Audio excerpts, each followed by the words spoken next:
بسم الله الرحمن الرحیم. به نام خداوند بخشنده و مهربان.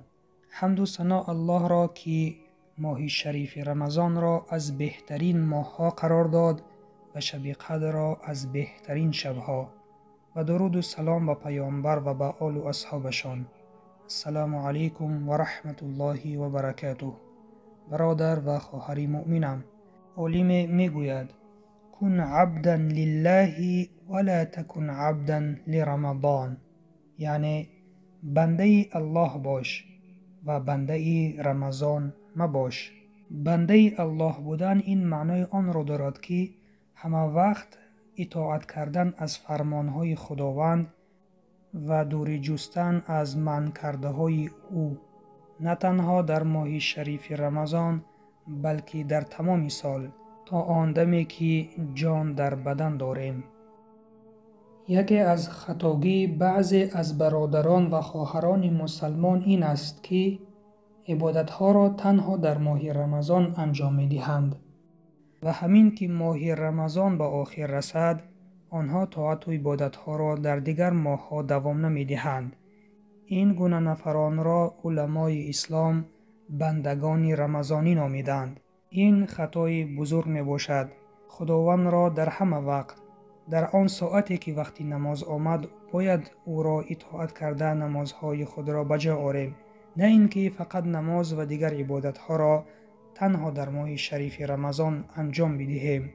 الله سبحانه و تعالی می فرماید: اعوذ بالله من الشیطان الرجیم واعبد ربک حتی یأتیک الیقین، و پروردگار خود را بپرست، یعنی او را عبادت کن تا لحظه ای که مرگت فرا رسد. سوره هجر آیت 99. پس برادر و خواهر مؤمنم، بنده الله باشیم و تقوا را در حیات خود پیشه کنیم. علی خداوند از او راضی باد میگویند: التقوى الخوف من الجلیل. تقوا این ترسیدن از خداست و العمل بالتنزیل، و عمل کردن بر قرآن است، و رضا بالقلیل، و راضی بودن به کم است، یعنی به آن رزقی که خداوند میدهد، و الاستعداد لیوم الرحیل، و تیار شدن، تیار بودن به روزی بازگشت است، یعنی به مرگ.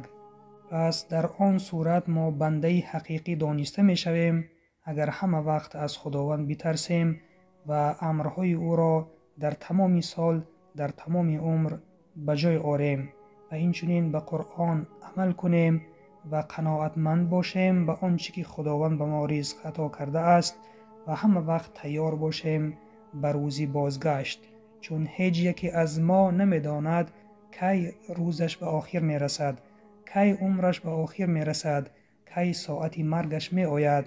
پس ما باید همه وقت به این روزی بازگشت تیار باشیم. این است معنای تقوا، معنای با تقوا بودن. پس برادر و خواهر ایمانیم، بنده رمضانی مباش.